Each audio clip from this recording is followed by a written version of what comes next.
Bismillahirrahmanirrahim. Assalamualaikum warahmatullahi wabarakatuh. Ketemu lagi dengan saya Narseri. Hari ini kita akan bahas terkait sistem informasi kesehatan. Ada yang kebayang nggak sistem informasi kesehatan itu seperti apa? Bismillahirrahmanirrahim. Assalamualaikum warahmatullahi wabarakatuh. Ketemu lagi dengan saya Narseri. Hari ini kita akan bahas terkait sistem informasi kesehatan. Ada yang kebayang nggak sistem informasi kesehatan itu seperti apa? Oke, nah untuk hari ini kita akan bahas terkait sistem informasi kesehatan, di mana ada 6 poin penting nih yang akan kita bahas. Yang pertama terkait pengertian sistem informasi kesehatan, sejarah, tren perkembangan teknologi, kemudian tujuan, fungsi, sampai manfaat sistem informasi kesehatan, kebijakan sistem informasi kesehatan di Indonesia, kedudukan sistem informasi kesehatan dalam sistem kesehatan nasional, dan implementasi sistem informasi kesehatan yang ada di Indonesia. Itulah gambaran besar yang harus kita bahas, yang akan kita bahas pada pertemuan kita kali ini. Baik, pertama tentang definisi. Nah, definisi dari sistem informasi kesehatan. Yang namanya sistem pasti ada beberapa unsur yang mendukung untuk menjadi sebuah sistem, ya kan? Nah, dari sistem informasi kesehatan itu sendiri, perangkat yang mendukung supaya itu menjadi sebuah sistem adalah yang pertama, ada data, ada informasi, ada indikator, prosedur, perangkat, kemudian teknologi dan sumber daya manusianya. Nah, semua perangkat itu harus saling berkaitan dan dikelola secara terpadu untuk mengarahkan tindakan atau keputusan yang berguna dalam mendukung pembangunan kesehatan. Nah, itulah definisinya dari sistem informasi kesehatan. Nah, sebelum kita lebih jauh membahas tentang sistem informasi kesehatan, ayolah kita flashback kembali terkait bagaimana sejarahnya sistem informasi kesehatan ini, bagaimana perkembangannya sampai sekarang, trennya seperti apa. Oke. Yang pertama terkait sejarah teknologi kesehatan dan kaitannya dengan keperawatan. Yang pertama, perkembangan komputer itu kita sama-sama tahu, mungkin 1960-an komputer itu hanya digunakan untuk kegiatan administratif saja. Tahun 1970-an itu sistem informasi atau komputer itu digunakan untuk mendukung proses perawatan pasien di rumah sakit, mulai dari perencanaan perawatan, kemudian pengambilan keputusan tindakan apa yang tepat untuk pasien, dan bagaimana pelayanan ini bisa saling terpadu antar tenaga kesehatan yang ada di rumah sakit. Di situ ada farmasi, di situ ada dokter, di situ ada perawat dan tenaga medis lainnya.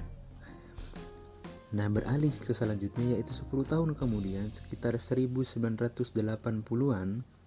Nah, perkembangan komputer mulai semakin pesat dari yang tadi bentuknya gede. Nah, dari tahun 1990-an itu komputer sudah mulai desainnya mulai diperhatikan, kemudian interaksi penggunanya bagaimana, bentuk dari PC itu sendiri semakin kecil, adanya laptop dan segala macam. Itu perkembangan tahun 1980-an. Di tahun 1990-an perkembangan teknologi ini semakin kompleks. Mulainya keluar kebijakan-kebijakan dan peran-peran baru perawat dalam teknologi kesehatan. Nah, di tahun 90-an ini adalah perkembangan sejarah dari dunia, khususnya saya ambil sejarah ini dari Amerika. Nah, lanjut ke tahun 2000-an. Di tahun 2000-an itu mulai berkembang internet, mulai digunakannya sistem internet dalam pelayanan kesehatan, dan berkembangnya aplikasi-aplikasi pelayanan kepada pasien. Di tahun 2000-an juga sudah mulai digunakan RFID, semacam barcode untuk mengidentifikasi pasien untuk mengurangi kesalahan pengobatan. Nah, kemudian 10 tahun kemudian, tahun 2010-an sampai sekarang, mulailah berlaku integrasi pelayanan profesional, di mana pasien menjadi senter pelayanan dan patient safety sangat dikedepankan. Itulah proses sejarah singkat dari perkembangan teknologi kesehatan di dunia. Bagaimana di Indonesia? Kira-kira mulai tahun berapa nih di Indonesia teknologi sistem informasi kesehatan ini mulai minimal direncanakan, atau gimana pelaksanaannya di Indonesia itu sendiri? Ada yang bisa jawab? Oke, nanti kita akan bahas.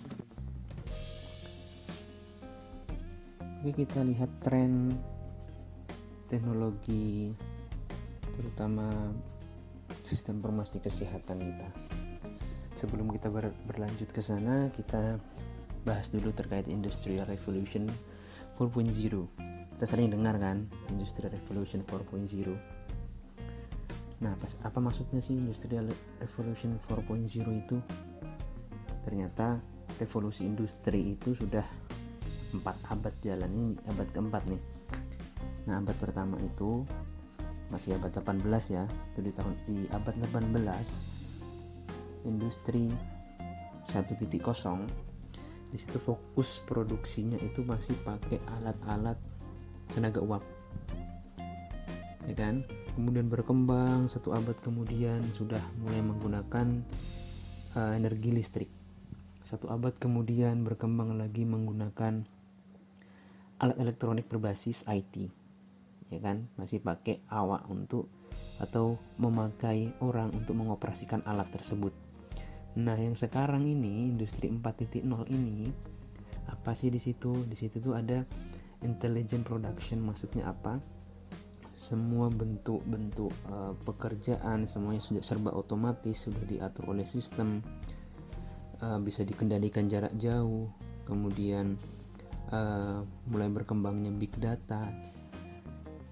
Nah, di evolusi peradaban manusia inilah ditandai dengan meluasnya jaringan, kemudian secara fisik didukung oleh beragam kemajuan teknologi. Untuk apa? Ternyata perkembangan itu memiliki tujuan tertentu. Yang pertama, untuk meningkatkan produktivitas pastinya, kecepatan kinerja biar kinerjanya makin cepat. Kemudian pastinya efisiensi biaya, semakin efisien biaya yang digunakan dan keuntungan semakin besar. Kemudian komunikasi sosial lintas batas dan waktu. Kemudian reposisi dan reorientasi peran manusia dalam sistem produksi. Jadi di situ ada proses pergantian di mana tadinya ada orang yang mengoperasikan, sekarang bukan lagi orang yang mengoperasikan, melainkan sistem. Misalnya contohnya ya. Misalnya pegawai atau penjaga tol, pintu tol. Kalian pernah bayangkan kan dulu penjaga pintu tol itu masih manual, masih ada orang di sana. Coba lihat sekarang. Sekarang penjaga pintu tol sudah digantikan oleh sistem. Bagaimana dengan perawat? Apakah akan digantikan? Silahkan komentar di kolom komentar. Kalau memang benar-benar bisa diganti, sampaikan pendapat Anda. Kalau tidak, sampaikan pendapat Anda di kolom komentar. Kemudian, inovasi layanan baru yang mendisrupsi cara bisnis lama. Inovasi layanan baru yang mendisrupsi. Apa itu disrupsi? Yang mengubah tatanan yang dulunya itu masih konvensional menjadi benar-benar berubah. Misal yang saat ini benar-benar terdisrupsi itu sistem transportasi kita di Indonesia, khususnya di Indonesia ya. Ambil contoh Gojek. Dulu kendaraan roda 2 itu bukanlah alat angkutan umum. Dulu Gojek atau abang ojek masih dianggap sebelah mata, tidak bisa menghasilkan penghasilan yang menjanjikan. Sekarang Gojek dibutuhkan. Hampir keseharian kita membutuhkan layanan dari Gojek tersebut. Nah, perubahan inilah yang terus berkembang, termasuk salah satunya di sektor kesehatan. Apa saja perubahannya? Mari kita lihat sama-sama. Nah, di sini di teknologi industri itu sendiri sebelum kita berlanjut ke teknologi kesehatan yang sekarang lagi gencar-gencarnya, yang pertama itu ada autonomous robot atau robot otomatis atau robot yang sudah terprogram dan mampu melakukan sesuai dengan perintah. Misal yang kita mungkin kalian bisa searching di YouTube atau dimanapun itu tentang robot-robot yang sudah bisa memberikan pelayanan di front office, mengucapkan selamat datang dan lain-lain. Kemudian ada simulation dalam hal ini bisa berupa video simulasi. Kemudian sekarang berkembang juga sistem integrasi sistem antar fasilitas pelayanan, antar kementerian dan lain-lain. Kemudian Internet of Things ini contohnya kalau di Indonesia ya, contohnya seperti ATM sehat. Itu semacam alat ya, ada alatnya nih, Internet of Things ada alatnya, di mana alat tersebut bisa mendata orang yang melakukan atau berinteraksi dengan alat tersebut. Atau alat itulah yang menjadi media untuk komunikasi antar pasien kemudian tersambung ke tenaga kesehatan. Itu contohnya. Kemudian cyber security, di mana itu tugasnya mengamankan data termasuk data-data pasien. Kemudian cloud computing, di mana cloud computing ini ibaratnya sebuah wadah yang tersimpan di dunia maya yang bisa menyimpan data-data penting, di mana data-data tersebut nantinya bisa diakses oleh banyak elemen-elemen yang berkepentingan. Kemudian ada augmented reality dan big data. Augmented reality ini contohnya kalian pernah lihat game Pokemon Go. Nah, itulah salah satu bentuk augmented reality. Kemudian ada virtual reality. Kemudian untuk virtual reality itu sendiri bisa kalian search di YouTube ataupun di mana itu sudah mulai digunakan di dunia kesehatan, misalnya untuk simulasi bencana, simulasi kegawat daruratan atau pelayanan kesehatan. Oke, lanjut ya. Nah, ini kalian bisa melihat bahwa perkembangan 10 tahun terakhir, kalian bisa lihat di samping kiri itu ada warung-warung kaki lima di mana mereka jualan pakai kulkas segala macam, walaupun sekarang masih banyak. Kemudian di sampingnya ada vending machine. Kalian pernah lihat kan di stasiun-stasiun vending machine? Di sini sudah nggak ada penjualnya, tinggal kita masukin duit, kita pilih, keluar minuman. Uang kembalian pun ada di situ. Itulah proses perubahan 10 tahun terakhir. Kemudian studio foto, sekarang sudah ada photo box. Bahkan studio foto ini sudah mulai ditinggalkan karena perkembangan teknologi, dalam hal ini HP atau kamera semakin canggih. Dalam satu HP ada kameranya bisa sampai 100 megapiksel segala macam. Itu proses perkembangan yang luar biasa dalam 10 tahun terakhir. Kemudian lanjut, nah bagaimana dengan ini? Menurut kalian bagaimana? Ini Cina sudah operasikan klinik tanpa tenaga medis. Ini semacam bilik tanpa orang di dalamnya, yang hanya ada sistem, yang ada komputer, ada kamera, tempat duduk, dan mereka bisa melakukan konsultasi 1 menit, kurang lebih 1 menit kepada tenaga kesehatan. Tapi tenaga kesehatannya nggak ada di situ, dia tersambung dengan internet. Bisa online quick consultation, medical guidance, bisa memesan obat segala macam berdasarkan resep obat. Itu di Cina sudah menggunakan itu. Nah, kira-kira akankah ini terjadi di Indonesia? Dari pelayanan yang manual bisa menggunakan ini seperti di Cina. Kira-kira menurut kalian seperti apa? Silahkan dijawab ya. Saya tunggu jawabannya. Nah, inilah perkembangan dokumentasi, khususnya keperawatan misalnya ya. Dokumentasi keperawatan atau yang paling banyak digunakan di dunia ini adalah electronic health record, di mana di situ ada banyak proses-proses perawatan atau mulai dari pasien masuk sampai pasien pulang semua dicatat. Yang dulunya masih berbentuk manual, ditulis tangan seperti pada gambar di pertama, kemudian berubah tuh, data-data itu mulai dimasukkan dalam komputer, ya kan? Mulai dari pengobatannya, mendapatkan tindakan apa saja, kemudian obat apa saja yang didapatkan, itu ada. Semua disimpan dalam electronic health record. Kemudian sekarang berkembang lagi nih.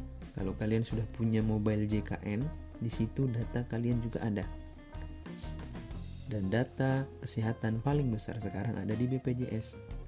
Semua orang yang sudah mendaftar BPJS, semua riwayat perawatan, riwayat pemberian tindakan, riwayat pengobatan, riwayat perawatan segala macam, semua BPJS punya. Nah, itulah tren sekarang yang ada di Indonesia terkait bagaimana dokumentasi keperawatan itu. Oke, kita lanjut lagi ke tujuan, fungsi, sampai manfaat sistem informasi kesehatan. Yang pertama, tujuannya apa? Seperti yang kita bahas tadi, bahwa kalau semakin berkembang teknologi ya pasti ingin meningkatkan pelayanan kan. Nah, dengan tujuannya dari manajemen sistem informasi kesehatan ini, yang pertama meningkatkan manajemen pelayanan kesehatan untuk lebih baik pastinya, lebih cepat, lebih efisien, lebih akurat, minimalisir terjadinya kesalahan pengobatan. Kemudian yang kedua, mengetahui tingkat status kesehatan masyarakat. Jadi data-data yang sudah terkumpul disimpan dalam sebuah sistem bisa dianalisis untuk memprediksi sebuah penyakit, untuk menentukan kebijakan atau tindakan apa yang tepat untuk sebuah masyarakat atau kelompok masyarakat.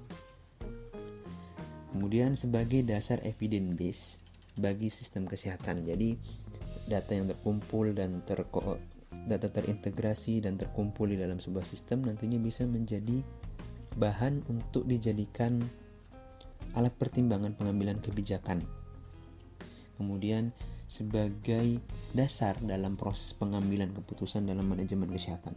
Nah, dari data-data tadi, dari evidence base yang ada, bisa dijadikan salah satu penguat untuk menerapkan sebuah tindakan atau mengambil sebuah keputusan oleh sistem pemerintahan. Itulah tujuannya. Nah, harapannya sih dengan berkembangnya sistem informasi kesehatan itu ada tercapainya automation system, di mana IT bisa membantu mempercepat proses yang sebelumnya masih dilakukan secara manual. Jadi bisa secara otomatis. Sekarang sudah banyak yang otomatis. Kemudian assure equality and compliance. Bagaimana informasi tersebut valid sehingga mencapai target kinerja sesuai perencanaan dan compliance pada research serta teknologi yang digunakan. Jadi kualitasnya memadai dan sesuai dengan kebutuhan. Kemudian maintain security. Ya, dengan adanya sistem informasi kesehatan ini diharapkan bisa mengendalikan risiko, perubahan organisasi dan lingkungan IT yang cepat dan dinamis. Kemudian optimize costs, di mana IT dapat mengurangi biaya dengan mengoptimalkan sistem otomasi. Dengan semakin meningkatnya otomatisasi misalnya, otomatisasi sebuah sistem akan meminimalisir tenaga yang digunakan, tenaga manusia yang digunakan, ya kan? Itulah salah satu harapannya. Fungsinya apa? Tadi sudah hampir sama. Yang pertama, alat untuk mengintegrasikan berbagai proses informasi dalam suatu organisasi. Kemudian sistem informasi diciptakan untuk keperluan integrasi dari berbagai subsistem yang ada. Nah, dengan adanya sistem informasi kesehatan ini diharapkan nanti nih, mulai dari daerah, dari tingkat kecamatan, tingkat kabupaten, provinsi sampai ke pusat, itu sistemnya saling terintegrasi. Nah, datanya jadi bisa mudah didapatkan dan datanya valid. Itu diharapkan dengan adanya sistem informasi kesehatan ini. Kemudian perannya yang pertama untuk aksi, yang pertama untuk operasional pelayanan kesehatan di puskesmas, di rumah sakit, unit kesehatan. Kemudian manajemen unit pelayanan teknis, manajemen puskesmas, sampai manajemen rumah sakit dengan adanya sistem informasi kesehatan. Lebih luas lagi, sistem informasi kesehatan ini bisa digunakan untuk manajemen wilayah, misalnya manajemen kesehatan kabupaten atau kota. Kemudian lebih luas lagi, manajemen kesehatan provinsi, manajemen kesehatan secara nasional. Semuanya harus satu garis lurus, terintegrasi, sehingga datanya bisa lebih valid dan menjadi sebuah sistem yang benar-benar jalan secara efektif. Nah, kemudian selanjutnya tentang jenis sistem informasi kesehatan. Di sini ada 6 jenisnya yang sering dan mudah kita lihat. Yang pertama ada rekam medis. Kalian sering lihat kan di rumah sakit pada saat praktek di rumah sakit kemarin. Kalian sudah lihat rekam medis bentuknya seperti apa. Bagi yang sudah praktek di rumah sakit yang sudah menggunakan sistem komputer, beruntung kalian sudah melihatnya. Kebanyakan di Indonesia masih menggunakan kertas, paper base. Nah, rekam medis ini masih sekarang di Indonesia proses peralihan dari paper base menjadi computer base. Kemudian dengan jenis SIK yang kedua itu ada sistem pencatatan dan pelaporan. Kemudian ada sistem informasi puskesmas. Sekarang lagi berkembang, beberapa puskesmas sudah menggunakan sistem ini. Kemudian ada sistem informasi rumah sakit. Kemudian ada juga sistem informasi manajemen, entah itu keperawatan, entah itu farmasi dan lain-lain. Terus ada juga surveillance, ini untuk kesehatan masyarakat, biasanya menggunakan ini, pemantauan wilayah setempat dan saling terintegrasi. Kemudian ada juga sistem kewaspadaan dini atau early warning system. Semuanya menjadi ini adalah jenis-jenis dari sistem informasi kesehatan.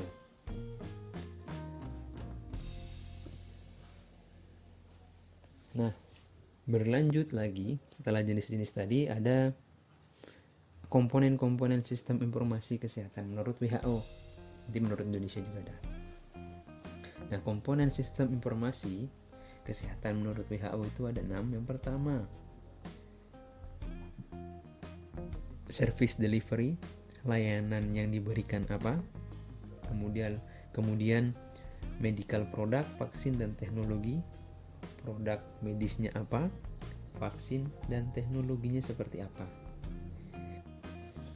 Kemudian ada health workforce, yaitu SDM-nya, tenaga kesehatan yang menggunakan sistem itu.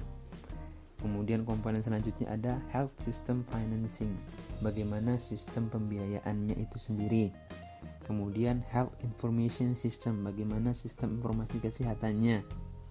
Kemudian leadership and governance, bagaimana kepemimpinan dan pemerintahannya itu seperti apa dalam proses pengambilan kebijakan, perencanaan, sampai benar-benar sistem ini bisa dilaksanakan dan sampai ke masyarakat dan bisa dirasakan oleh masyarakat.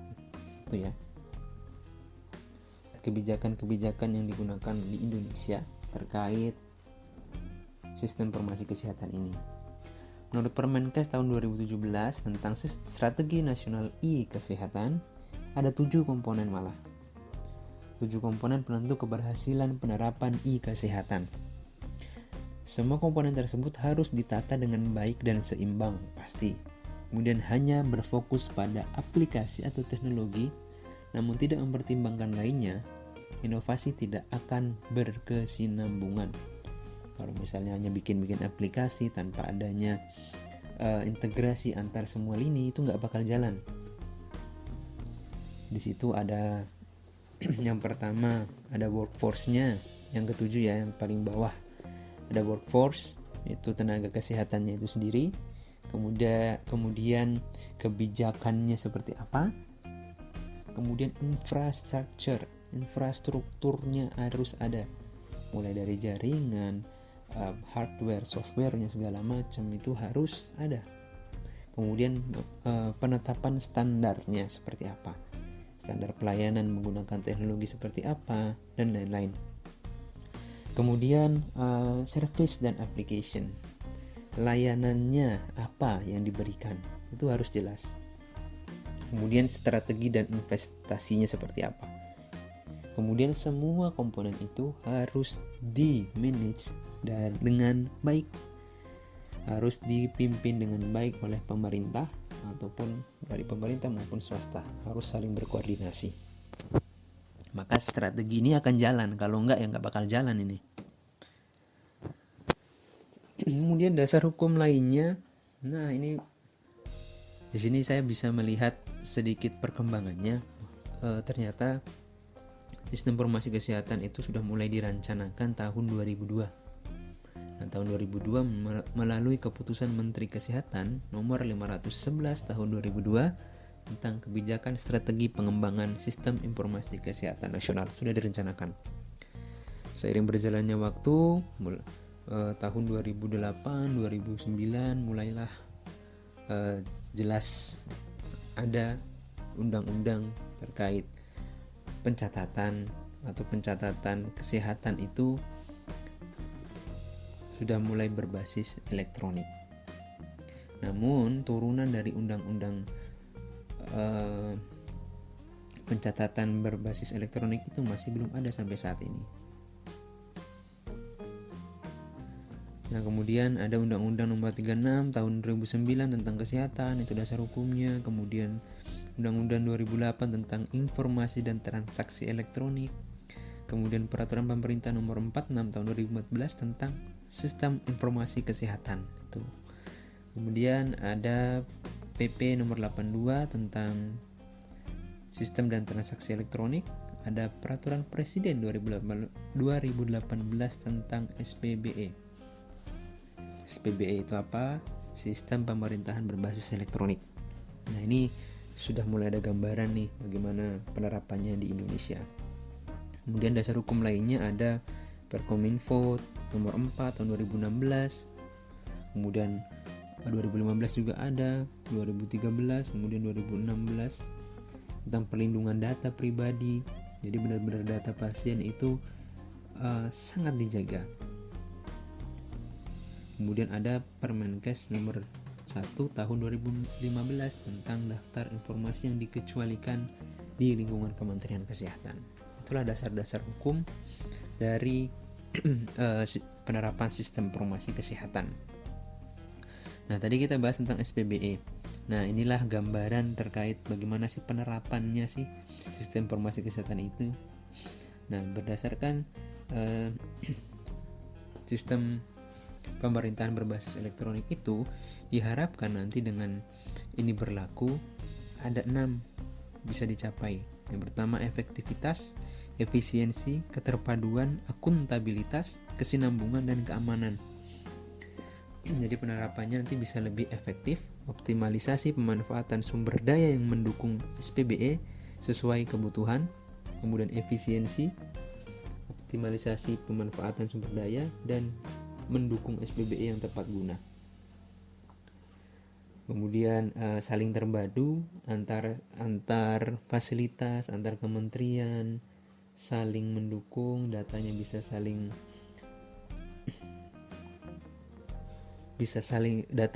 terintegrasi satu sama lain agar lebih mudah mengambil keputusan dan kebijakan.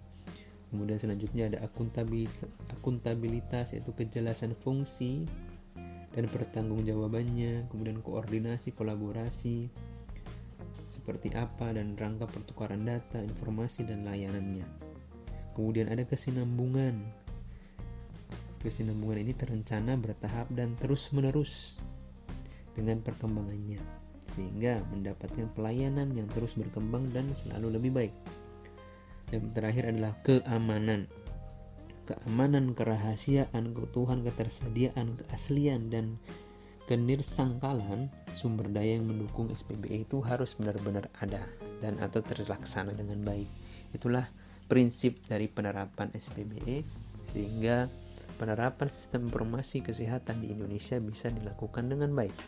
Butuh dukungan antara pemerintah dan pihak swasta, stakeholder lainnya agar sistem ini bisa berjalan dengan baik. Sekian dari saya. Wabillahi taufiq wal hidayah. Assalamualaikum warahmatullahi wabarakatuh. Sampai jumpa di pertemuan kita selanjutnya.